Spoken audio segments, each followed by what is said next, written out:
नमस्कार, आपने ट्यून किया 100.1 मेगाहर्ट्ज और मैं हूँ विनीता आपके फेवरेट प्रोग्राम अभ्यास के साथ। इस कार्यक्रम की लोकप्रियता का मुख्य कारण आपकी भागीदारी यानी कि आपका पार्टिसिपेशन। आप हमें व्हाट्सएप और ईमेल के जरिए सवाल भेजते हैं जिसका जवाब हमारे गेस्ट यानी कि एक्सपर्ट आपको देते हैं इस कार्यक्रम के जरिए। और आज का विषय है पब्लिक एडमिनिस्ट्रेशन। इस सब्जेक्ट पर हमारे जो आज के एक्सपर्ट हैं प्रोफेसर सुरेश मिश्रा, जो कि Indian Institute of Public Administration में पब्लिक एडमिनिस्ट्रेशन के प्रोफेसर हैं और इनकी एक्सपर्टीज है गवर्नमेंट एंड पॉलिटिक्स में, administrative reforms, decentralised governance and above all consumer affairs पर। सबसे पहले तो आपको स्टूडियो में बहुत बहुत स्वागत करना चाहेंगे सर। थैंक यू, नमस्कार। ये भी बात है कि सवालों का सिलसिला तो हम शुरू करेंगे और हमारे जो लिसनर्स हैं बहुत बेताबी से इंतजार करते हैं कि हमारे एक्सपर्ट आएंगे और जवाब देंगे, बहुत उत्सुक रहते हैं। लेकिन हम उसके पहले जो एक रेगुलर सेगमेंट है यानी कि एक्सप्लेनर सेगमेंट, वो सुन लेते हैं। उसके बाद दोस्तों से मुखातिब होंगे।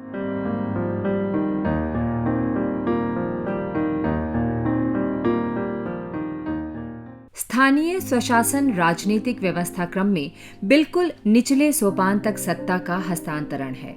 ये एक प्रकार का लोकतांत्रिक विकेंद्रीकरण है। ये माना जाता है कि भारत गांव में बसता है, इसलिए भारत के संदर्भ में वास्तविक लोकतंत्र जो सतत सुचारू रह सके और प्रभावी ढंग से कार्य कर सके, ग्राम स्तर पर स्थापित लोकतंत्र है। पंचायती राज की संस्था उतनी ही पुरानी है जितनी प्राचीन स्वयं भारतीय सभ्यता है। प्राचीन काल से ही स्थानीय प्रशासन की ये व्यवस्था हमारे देश में मौजूद रही है। ऋग्वेद, मनुसंहिता, धर्मशास्त्र, उपनिषद, जातक और अन्य उल्लेखों में भी स्थानीय प्रशासन यानी पंचायती राज व्यवस्था का व्यापक संदर्भ मिलता है। ब्रिटिश राज के दौरान ग्राम पंचायत प्रशासन की एक प्रणाली के रूप में अस्तित्व में आई क्योंकि ये स्थानीय स्वायत्तता की मांग पूरी करती थी। पंचायतों के विकास में 1935 का भारत सरकार का अधिनियम एक महत्वपूर्ण चरण माना जाता है। आजादी के बाद संविधान निर्माताओं ने अनुच्छेद 40 को दिशा निर्देशक सिद्धांतों में शामिल किया, जिसके अनुसार राज्य ग्राम पंचायतें संगठित करेंगे और उन्हें ऐसी शक्तियां और अधिकार प्रदान करेंगे जो स्वशासन की इकाइयों के रूप में काम करने में सक्षम बनाने के लिए आवश्यक हो। इसके बाद भारत में स्थानीय स्वशासन प्रणाली की अवधारणा 4 महत्वपूर्ण समितियों के गठन और प्रयासों से सशक्त हुई। बलवंत राय मेहता समिति 1997, अशोक मेहता समिति 1977 to 1978, जीवी के राव समिति 1985 और LM सिंघवी समिति 1986। 1992 के 73rd और 74th संविधान संशोधन अधिनियमों ने भारतीय संविधान में 2 नए भाग 9 और 9A तथा 2 नई अनुसूची 11 और 12 जोड़कर स्थानीय सरकारों को कानूनी वैधता प्रदान की। 73वां संविधान संशोधन अधिनियम पंचायती राज प्रणाली के आधार के रूप में ग्राम सभा के गठन का प्रावधान करता है। पंचायत क्षेत्र के सभी पंजीकृत मतदाताओं को शामिल कर ग्राम सभा का गठन किया जाता है। दूसरी तरफ नगर पालिकाएं शहरी स्थानीय स्वशासन का प्रतिनिधित्व करती हैं। अनुसूचित जाति और जनजाति के लिए उनकी जनसंख्या के अनुपात में सीटें आरक्षित होती हैं। सभी निर्वाचन क्षेत्रों में कुल मिलाकर 1/3 सीटें महिलाओं के लिए आरक्षित हैं। ये अधिनियम स्थानीय निकायों के चुनाव संबंधी किसी भी मामले में अदालतों का हस्तक्षेप भी प्रतिबंधित करते हैं। स्थानीय निकायों की शक्तियों और अधिकारों का अलग से निर्धारण नहीं किया गया है। राज्य सरकारें अपने राज्य की स्थिति और जरूरतों के हिसाब से इसका निर्धारण कर सकती हैं। सामान्य रूप से राज्य सरकारें पंचायतों और नगर पालिकाओं को शक्तियां सौंप सकती हैं जो उन्हें आर्थिक विकास और सामाजिक न्याय की योजनाएं बनाने के लिए सक्षम बनाती हैं। उन्हें कर लगाने, संग्रह करने और तर्क संगत बनाने के लिए भी अधिकृत किया जा सकता है। कुल मिलाकर कहा जाए तो स्थानीय प्रशासन में बदलाव लाने के उद्देश्य से देश में लागू की गई सर्वाधिक नवाचारी प्रक्रियाओं में एक है। सरकार और प्रशासन को बिल्कुल जमीनी स्तर पर रह रहे लोगों के हाथों में देना निश्चित रूप से एक सराहनीय कदम है। आज समय की जरूरत है पारदर्शिता और विश्वसनीयता के साथ उन्हें और अधिक वित्तीय स्वायत्तता प्रदान करना। जैसे कि एक्सप्लेनर सेगमेंट में हमने बहुत कुछ जाना, हमारा प्रश्न होगा प्रोफेसर मिश्रा से सबसे पहले कि शहरी, अर्ध शहरी और ग्रामीण क्षेत्रों में स्थानीय निकायों में सुशासन और समग्र विकास प्रदान करने में उत्प्रेरक की भूमिका कैसे निभाई है? देखिए, हमारे प्रजातंत्र देश में जन भागीदारी बहुत जरूरी होती है जी। और अगर हम देखें कि इंडिपेंडेंस के बाद ये इकाइयां थीं, शहरी भी थी और ग्रामीण इकाइयां भी थीं, लेकिन उनको बहुत ज्यादा पावर नहीं था उनके पास। और ये एक ऐतिहासिक कदम उठाया गया 1992 में, जो 73rd और 74th amendment constitutional amendment act आया था। 73rd पंचायतों से डील करता है और 74th अर्बन से। जी। ये दोनों अमेंडमेंट जो है, सत्ता जो है ग्रामीण में रहने वाले लोगों को और शहर में रहने वाले दोनों निकायों को दिया। ग्रामीण में उन्होंने जो है 3 स्तरीय पंचायत बना दिया, जो जिला परिषद, ब्लॉक पंचायत और ग्राम पंचायत थी, और ग्राम सभा बनाया जो भागीदारी के लिए था। उसी तरह आप शहर में देखेंगे, शहर में भी 3 स्तरीय संस्थाएं बनाई गई थी, म्युनिसिपल कॉर्पोरेशन, म्युनिसिपैलिटीज और टाउन पंचायत बनाए गए थे, और इनको जो है सत्ता जो है इनके हाथ में दे दिया गया था, जहां पर लोग खुद इलेक्ट होंगे, डायरेक्टली इलेक्ट होते हैं, इनडायरेक्ट इलेक्शन होता है, बैठ के उनको क्या चाहिए नियम कानून के हिसाब से वो प्लान बनाते थे। पहले होता था कि राज्य सरकार प्लान बनाती थी, राज्य सरकार की ब्यूरोक्रेसी एग्जीक्यूट करती थी, और वहां के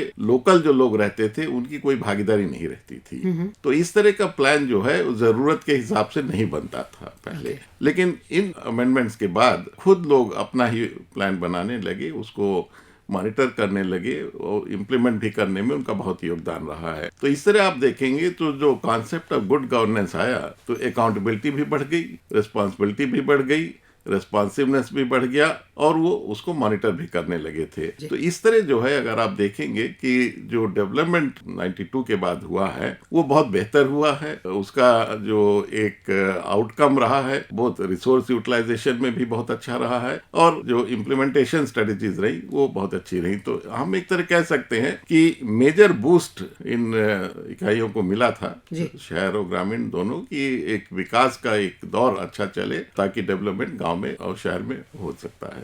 बहुत खूब। और अब हम रुख करते हैं परीक्षार्थियों के भेजे सवालों की ओर। तो पहला सवाल है कौमुदी। My name is Komudi from Himachal Pradesh, and my question is, what do you mean by public administration? How it is useful in people's life and impact of their life? देखिए, लोक प्रशासन को हम 2 भाग में कर दें, एक लोक और एक प्रशासन। अच्छा। अब पहले हम समझ लें कि प्रशासन क्या है। प्रशासन जो है रोजमर्रा की जो समाज चलता है, जो सरकारें चलती हैं, जो चलाते हैं वो प्रशासन में आते हैं, जिसको हम इंग्लिश में एडमिनिस्ट्रेशन कहते हैं। पॉलिसी वगैरह जो होती है उसको इम्प्लीमेंट करने के लिए प्रशासन ही काम आता है, प्रशासन ही पॉलिसी इम्प्लीमेंट करता है। जो प्रशासन लोक हित में काम करता है उसको हम लोक प्रशासन कहते हैं। कोई भी ऐसा समाज नहीं है जहाँ पे लोक प्रशासन नहीं था। अगर हम पुरानी अर्थव्यवस्था देख लें, व्यवस्था को देख लें, कौटिल्य के टाइम से भी आप देखें, प्रशासन लोक प्रशासन रहा है हमेशा। जो है कोई भी प्रशासन होता है उसका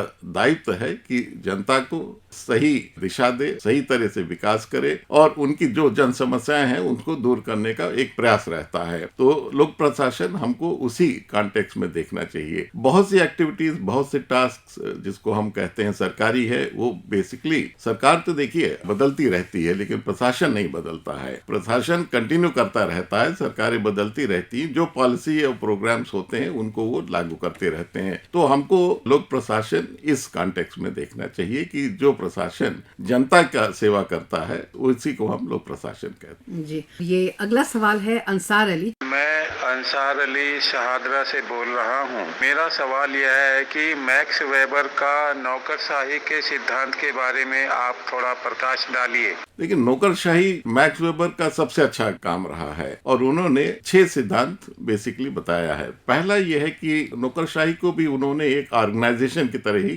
माना था। तो पहला उन्होंने कहा ये डिवीजन ऑफ लेबर पर बेस्ड होता है।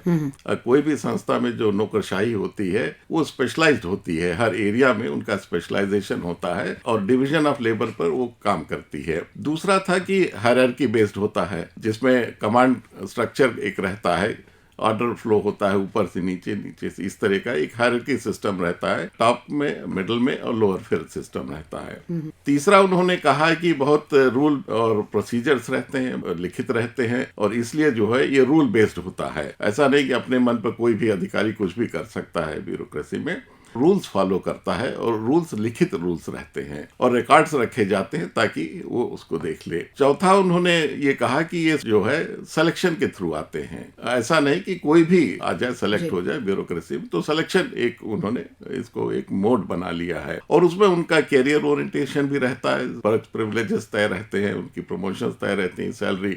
तो ये बेसिक जो मैक्स वेबर का सिद्धांत था, जो वो खुद मानते थे कि ब्यूरोक्रेसी एक ऑर्गेनाइजेशन है, उसमें ये 5-6 प्रिंसिपल्स लागू होते हैं। अगला सवाल संचिता माथुर। नमस्कार, मैं संचिता माथुर नोएडा से। मेरा प्रश्न है, नीति आयोग भारत में सहकारी संघवाद की भावना को कैसे बढ़ावा देता है? देखिए, नीति आयोग जो है वो प्लानिंग कमीशन को रिप्लेस किया है। अब जो है नीति आयोग है। नीति आयोग कोऑपरेटिव फेडरलिज्म में बहुत बड़ा योगदान है। ये मान के चलता है कि राज्य जब तक मजबूत नहीं होंगे, संघ नहीं मजबूत होगा। तो बेसिक प्रेमिसेस जो है फाउंडेशन नीति आयोग का है कि राज्य को मजबूत करना है, और ये एक टीम है जिसको प्रधानमंत्री ने कहा है कि टीम इंडिया। तो 2 हब हैं, एक टीम इंडिया हब है, और उसका मानना है कि हम राज्य और केंद्र जो है एक साथ में मिलके उनको काम करेंगे तभी विकास होगा। दूसरा उन्होंने कहा एक नॉलेज और इनोवेशन हब है, जो बहुत सी जो कार्रवाई होती है, प्लानिंग है, जो बहुत नए नए तरीके के प्रयोग होते हैं, इनका सबका वो अध्ययन करते हैं। तो कोऑपरेटिव फेडरलिज्म में ये है कि एक तरह पहले होता था कि प्लानिंग कमीशन स्टेट्स को जो है एलोकेशन करता था, अब एलोकेशन नहीं होता है। अब सेंटर और स्टेट्स मिलके तय करते हैं कि क्या करना है, कैसे उसको ले जाना है, और अगर जो नए मॉडल्स आए हैं उसको वो शेयर करती है। तो इस तरह जो है इसमें फाउंडेशन ही है कि states have to be empowered. अगर स्टेट्स मजबूत नहीं होंगी तो राष्ट्र नहीं मजबूत होगा। ये फाउंडेशन है, और इसीलिए हम अब कहते हैं कोऑपरेटिव फेडरलिज्म। पहले हम फेडरलिज्म में कहते थे कि सेंटर है, स्टेट है। कोऑपरेटिव में दोनों मिलके चलेंगे साथ में। ये तो बहुत सारे सवाल हम लोगों ने ले लिए, लेकिन अभी आगे भी बहुत सारे सवाल हैं, लंबी फहरिस्त है। लेकिन डिस्ट्रेस करने के लिए हमारे लिसनर्स जो हैं, खासकर हमारे जो परीक्षार्थी एग्जामिनीज हैं, उन्हें म्यूजिक का सहारा लेना पड़ता है। तो हम चाहेंगे कि आपकी पसंद का एक गाना मोटिवेशनल कुछ सुनवाएं अपने दोस्तों को। जी, कौन सा गाना होगा? मैंने तेरे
और हमने जो अभी गीत सुना मुकेश की आवाज में ऋषिकेश मुखर्जी की ये ऑल टाइम ग्रेट फिल्म आनंद से हमने इसका आनंद उठाया इनफैक्ट। और अब फिर सवालों का सिलसिला शुरू होगा।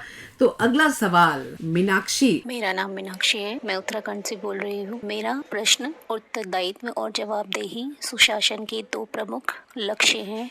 लोक प्रशासन के संदर्भ में उनकी प्रासंगिकता क्या है? देखिए, लोक प्रशासन में अगर प्रशासन जो है अकाउंटेबल और रिस्पॉन्सिबल नहीं होगा तो बहुत मुश्किल हो जाएगा जी। इसीलिए एक नियम कानून बनाए गए हैं कि उसी दायरे में ये काम करते हैं। और ये भी है कि अगर वो दायरा के बाहर जाते हैं तो उनको दंडित करने का भी एक है। तो कोई भी अधिकारी है वो अकाउंटेबल होना चाहिए। अकाउंटेबिलिटी किसके प्रति है? संविधान के प्रति है, कानून के प्रति है, रेगुलेशंस के प्रति है। और इसलिए कोई भी लोक प्रशासन होगा, अगर रिस्पॉन्सिबिलिटी और अकाउंटेबिलिटी नहीं फिक्स होगी तब तो एनार्की हो जाएगी। कोई भी अधिकारी अपने मन के हिसाब से कर लेगा। और रिस्पॉन्सिबिलिटी तो जनता के प्रति है अल्टीमेटली, अगर आप देखते हैं तो ये दोनों चीज, क्योंकि डेमोक्रेसी है जो be the people for the people वाला है, तो इसलिए जो है इसको मजबूत करने की हमेशा जरूरत रहती है। और इसके पालन के लिए बहुत से नियम बने हैं कि एक अधिकारी है, एक जो प्रशासन है वो बढ़िया लोग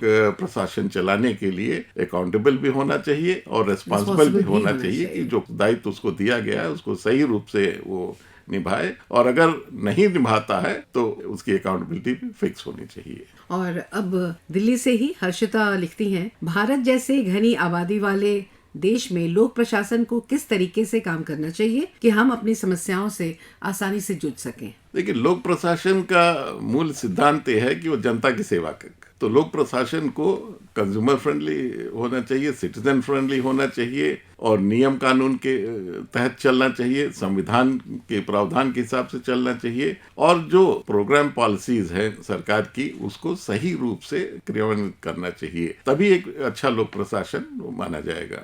जी, हमारे जो लिसनर्स हैं, जो एग्जामिनीज हैं, वो हमें व्हाट्सएप नंबर पर कोई भी चाहे तो संपर्क कर सकते हैं। उन्हें हम बता दें अपना व्हाट्सएप नंबर 9289094044 और ईमेल आईडी abhyas.airnews@gmail.com पर वो हमसे संपर्क कर सकते हैं और अपने सवालों के जवाब हमारे एक्सपर्ट से ले सकते हैं। अब कुछ एक सवाल और बचे हैं, तो अगला सवाल Ashutosh Gupta. Namaskar, my name is Ashutosh Gupta. I am from Sahaganj, Uttar Pradesh. My question is government running any program to instill ethical and moral values in public servant and also to make them more compassionate towards people? Thank you. देखिए, public service delivery system जो है पिछले कुछ सालों में बहुत बेहतर हुआ है। इसके कई कारण हैं। एक तो पब्लिक सर्विस डिलीवरी एक्ट कई राज्यों में आ गया है, जिसके तहत वो निर्धारित है कि सर्विसेज कौन कौन सी मिलेंगी, कितने समय में मिलेगी और नहीं मिलती हैं तो क्या किया जाएगा। दूसरा है सिटीजन चार्टर इंट्रोड्यूस हो गया है जो स्टैंडर्ड्स फिक्स करता है सर्विसेज। और तीसरा है डिजिटल यूज हो रहा है, टेक्नोलॉजी का यूज हो रहा है, तो सर्विस जो है सही व्यक्ति को पहुंच रही है। पहले ये एक बड़ी समस्या थी कि मान लीजिए राशन कार्ड किसी का रहता था तो किसी और को जो है राशन वितरण होता था लेकिन उसको नहीं मिलता था जी। अब तो बहुत ट्रांसपेरेंसी हो गई है। स्पेशली अगर आप राशन कार्ड में देखें, वन नेशन वन कार्ड हो गया है, कहीं भी ले सकता है। तो जो एक पिलफ्रेज होता था सर्विसेज का वो अब काफी कम हो गया है। तो सरकार जो है नए तकनीकी ला रही है, उससे सर्विस डिलीवरी बहुत अच्छी होती जा रही है। और चौथा है कंप्लेंट रिड्रेसल का भी एक माध्यम बहुत अच्छा बना दिया गया है कि अगर आपको कोई शिकायत हो तो सब डिजिटल से ही आप सॉल्व करते, किसी अधिकारी के पास जाना नहीं, ना तो किसी संस्था में जाना है आपको। बहुत खूब। और अब अगला सवाल है सोनिया का। मैं सोनिया सांगली महाराष्ट्र से और मेरा सवाल यह है, भारत में शहरी स्थानीय सरकार अर्बन लोकल गवर्नमेंट कितनी प्रभावी है? जैसे मैंने पहले कहा आपको, शहरी इलाके में जो इकाइयां हैं, जो म्यूनसिपैलिटीज हैं, म्यूनसिपल कॉर्पोरेशंस हैं, टाउन पंचायत है, इनको करीब 18 ऐसे फंक्शंस हैं जो डिवॉल्व कर दिया गया है 74th कॉन्स्टिट्यूशनल अमेंडमेंट के तहत। और अब क्योंकि चुनी हुई है और इनको आगे भी इलेक्शन लड़ना रहता है, तो इसलिए अब इनको काम करना जरूरी अनिवार्य हो गया है क्योंकि ये सब चुने हुए प्रतिनिधि हैं, वहीं के रहने वाले हैं, लोकल समस्या से ये परिचित रहते हैं और लोकल रिसोर्सेज, लोकल मटेरियल को भी ये यूज करते हैं। तो इसलिए जो है आजकल आप देखें जैसे वेस्ट मैनेजमेंट बहुत बड़ा एक इश्यू है। शहर को साफ रखना ये म्युनिसिपैलिटीज और शहर की इकाइयों का बहुत बड़ा दायित्व है। तो चाहे सॉलिड वेस्ट हो चाहे लिक्विड वेस्ट हो, तो एक अहम भूमिका बना रही, प्लानिंग में कर रही, योजनाएं जो बनाती हैं लोकल के हिसाब से, वार्ड्स के लेवल पर। सो एक पहले जो राज्य सरकार करती थी और बहुत पहुंच नहीं रहती थी, ये लोकल एरिया में, लोकल क्षेत्र में ये बहुत अच्छा काम अब करने लगे हैं, क्योंकि अब ये एम्पावर्ड है, फंड्स इनके पास आने लगा है। फाइनेंस कमीशन स्टेट का होता है, वो इनको फंड्स भी कितना आवंटन होना है। तो एक जो पहले की समस्या होती थी अब नहीं है। जी, कुछ सवाल हम आगे भी लेंगे, लेकिन ये सवाल इसी सेगमेंट में पूछते हैं कि राहुल देव है ये। नमस्कार, मेरा नाम राहुल देव है। मैं बाड़मेर राजस्थान से बोल रहा हूँ। मेरा प्रश्न है, प्रशासन में जन भागीदारी कैसे बढ़ाएं? देखिए, डेमोक्रेसी में बहुत माध्यम है जनता की भागीदारी के लिए। सबसे बड़ा तो ये है कि इलेक्शन होता है, यही एक बहुत बड़ा माध्यम होता है। लेकिन अगर आप प्रशासन में देखते हैं तो बहुत सी जगह जो है, जो कोई नया कानून बनता है तब भी ये देखा गया है कि सरकार जो है कानून को डिस्कशन के लिए एक पार्लियामेंट्री कमेटी जो बनती है वो इनकी तरफ से इनके विचार लेती है। तो एक तो वो माध्यम है जहां पर कोई भी कानून बनता है उस पर लोगों के विचार लिया जाता है। दूसरा, कंसल्टेशन का एक बहुत बड़ा प्रोसेस हो गया है आजकल, चाहे एनजीओज हो चाहे और स्टेक होल्डर्स हैं, इनको भी कंसल्ट किया जाता है। अगर आप लोकल लेवल पर देखें तो सेल्फ हेल्प ग्रुप्स अगर आजकल बहुत आ गई हैं जो बहुत इंपॉर्टेंट रोल प्ले करती हैं। तो कई स्टेक होल्डर से इस समय कंसल्टेशन होता है हर प्रोसेस में, सरकार भी करती है। और सबसे बड़ा यह है कि आजकल तो सोशल मीडिया इतना सतर्क हो गया है, एक्टिव हो गया है कि आप अपने विचार बहुत आराम से पहुंचा सकते हैं और निश्चित रूप से उस पर कार्रवाई भी होती है। और बहुत सवाल तो हम लोगों ने ले लिए, लेकिन फिर भी 2-3 सवाल और बचे हुए हैं। फैक्ट फाइल जो हमारा एक सेगमेंट है, जो कि बहुत ही इंपॉर्टेंट सेगमेंट है, बहुत इन्फॉर्मेटिव है, इसको सुनते हैं, उसके बाद फिर उन सवालों को लेंगे। बसवन्ना 12वीं शताब्दी के समाज सुधारक थे जिन्होंने कर्नाटक में वीराशैव आंदोलन की शुरुआत की। बसवन्ना आरंभ में एक जैन थे और चालुक्य नरेश के दरबार में मंत्री थे। अमीर खुसरो एक महान कवि, संगीतकार और शेख निजामुद्दीन औलिया के शिष्य थे। अमीर खुसरो ने कव्वाली के आरंभ और अंत में गाए जाने वाले स्तुति पद कौल की शुरुआत की। राजस्थान के पर्वतीय किले यूनेस्को के विश्व धरोहर स्थल में शामिल है। इन पर्वतीय किलों में 6 भव्य किले शामिल हैं: चित्तौड़गढ़, कुंभगढ़, सवाई माधोपुर, झालावाड़, जयपुर और जैसलमेर का किला। जिक्र, समा, रक्स, सिलसिला और तरीका ये सभी सूफीवाद के अंग हैं। अलवर और नैनार दक्षिण भारत में प्राचीनतम भक्ति आंदोलन के प्रणेताओं में थे। गुरु अर्जन देव ने आदि संग्रह साहिब में गुरु नानक के पदों, गुरबानी के साथ उनके परवर्ती 4 गुरुओं तथा अन्य संत कवियों बाबा फरीद, रविदास और कबीर के पदों को भी संकलित किया। 15वीं शताब्दी के अंत में शंकर देव असम में वैष्णववाद के अग्रणी प्रवर्तक के रूप में उभरे। इस इंफॉर्मेटिव सेगमेंट के बाद दोस्तों हम फिर हाजिर हैं। हमारे साथ हैं प्रोफेसर सुरेश मिश्रा और साथ में आपके कुछ सवाल। तो हम चाहेंगे कि जिन लोगों ने पार्टिसिपेट नहीं किया अब तक वो हमें व्हाट्सएप करें, और व्हाट्सएप नंबर 9289094044 और ईमेल करें abhyas.airnews@gmail.com पर और सवाल पूछें, अपने क्वेरीज हमें जरूर भेजें। अब जो कुछ एक सवाल बचे हैं उनको हम लेते हैं। ये जो सवाल है वो भेजा है अनूप प्रजापति। मेरा नाम अनूप प्रजापति, मैं उत्तर प्रदेश आजमगढ़ जिले से हूँ। मेरा प्रश्न ये है कि चाहे अकाल हो, बाढ़ हो, युद्ध हो, मलेरिया की रोकथाम करने की समस्या हो अथवा अज्ञान, शोषण, असमानता या भ्रष्टाचार को मिटाने का प्रश्न हो, प्रशासन की सहायता के बिना अधिक कुछ नहीं किया जा सकता। स्थिति यह है कि प्रशासन के अभाव में हमारा अपना जीवन मृत्यु के समान भयावह और टूटे तारे के समान असहाय लगता है। मेरा प्रश्न यह है कि समाचार में रोज इन तमाम घटनाएं होती रहती हैं, इसे सुलझाने के लिए अभी भी क्या क्या कदम उठाने की जरूरत है? जब कोई घटना होती है, वो रिपोर्ट जो आती है तो उस पर संज्ञान लिया जाता है। मान लीजिए लॉ एंड ऑर्डर की प्रॉब्लम रहती है या किसी कोई मर्डर का रहता है जी। तब वो पुलिस उस पर, ऐसा नहीं कि जो रिपोर्ट्स आती हैं उस पर कोई कार्रवाई नहीं होती। बहुत से सर्विस डिलीवरी की समस्याएं होती हैं, उस पर निश्चित वो डिपार्टमेंट्स एक्ट करते हैं। जो पेपर में आता है वो एक तरह अच्छा है, प्रशासन को अकाउंटेबल और रिस्पॉन्सिव बनाने के लिए एक मीडिया बहुत अच्छा रोल प्ले करती है। और निश्चित रूप से जिस विभाग से संबंधित वो घटना रहती है वो विभाग उस पर कार्रवाई करता है। बहुत ज्यादा निराश नहीं होना चाहिए, सिस्टम चल रहा है। अगर कोई और प्रॉब्लम हो तो इनको भी शिकायत करने में शर्माना नहीं चाहिए नागरिक के नाते। जी बहुत बहुत धन्यवाद। अब मेरे पास एक सवाल और आ गया, वो है श्रोत सिन्हा मुंगेर बिहार से। वो पूछना चाहते हैं कि सैनिक प्रशासन और सिविल प्रशासन में क्या क्या सिमिलैरिटीज हैं? दोनों मैं मानता हूँ कि अलग है, लेकिन अच्छा। दोनों सरकार के अंतर्गत ही आते हैं। ओके। क्योंकि सिविल प्रशासन जो है वो सिविल सिस्टम से काम करता है, वो जो साधारण जनजीवन है उसको देखता है। और मिलिट्री प्रशासन जो है वो तो देश की सुरक्षा के लिए है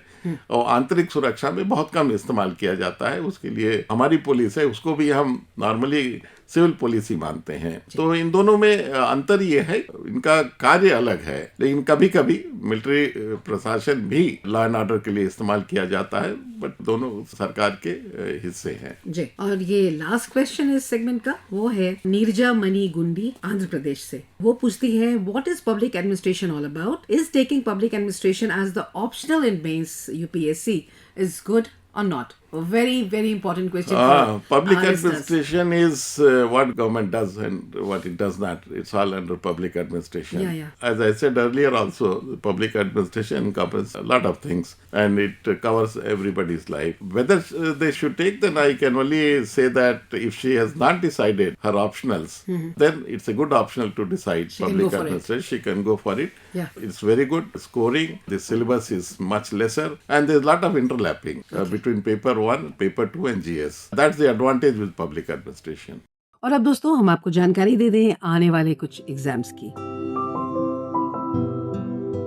RBI सहायक मुख्य परीक्षा मेंस 8 मई को ऑनलाइन होगी। SSC बहुकार्यण गैर तकनीकी कर्मी मल्टीटास्किंग नॉन टेक्निकल स्टाफ परीक्षा 2020 पेपर 2 का संचालन 8 मई को करेगा। रेलवे भर्ती बोर्ड RRB NTPC गैर तकनीकी लोकप्रिय श्रेणियों का दूसरा चरण 9 और 10 मई को संचालित करेगा। SSC संयुक्त उच्चतर माध्यमिक स्तर परीक्षा 2021 की श्रेणी 1 परीक्षा 26 मई से 10 जून तक संचालित होगी। कार्यक्रम लगभग अंतिम पड़ाव पे आ गया है प्रोफेसर मिश्रा, और परीक्षार्थियों ने इतने सवाल आपसे पूछे, आपने सारे सवालों के जवाब दिए, लेकिन अब वक्त होता है कि आप हमें यानी हमारे लिसनर्स को एक सवाल पूछें। लेकिन उसके पहले मैं उस श्रोता का नाम अपने कार्यक्रम में बताना चाहूंगी जो सोशियोलॉजी यानी कि जो पिछले बार जो हमारा अंक था सोशियोलॉजी का, उस पर जिसने सही जवाब दिए हैं, सही समय पर दिया है, वो है अमित चौरसिया, संत कबीर नगर UP से। और अब आज का सवाल एक्सपर्ट से। मैं ये पूछूंगा कि 74th अमेंडमेंट किस साल में किया गया था? 74th अमेंडमेंट कॉन्स्टिट्यूशन का किस साल में पारित किया गया था? तो फिर हमें जल्द से जल्द आप इस सवाल का जवाब भेजें, और इस सवाल का जवाब आपको पता है 10 मई तक आपको भेज देना है। हमारा व्हाट्सएप नंबर है 9289094044 और ईमेल ID abhyas.airnews@gmail.com। अपना अभ्यास रखे जारी, तभी आप एक्सेल करेंगे। अपने मुकाम को हासिल करने में शुभकामनाओं के साथ मैं विनीता अपने एक्सपर्ट प्रोफेसर सुरेश मिश्रा के साथ आपसे लूंगी इजाजत। और प्रोफेसर साहब, आपका यहाँ आने का, हमसे बातें करने का बहुत बहुत धन्यवाद। आपको भी बहुत बहुत धन्यवाद, बहुत अच्छा लगा। और इस वादे के साथ कि अगले शनिवार रात्रि 9:30 बजे हम फिर हाजिर होंगे। मुझे दें इजाजत, नमस्कार, शुभ रात्रि।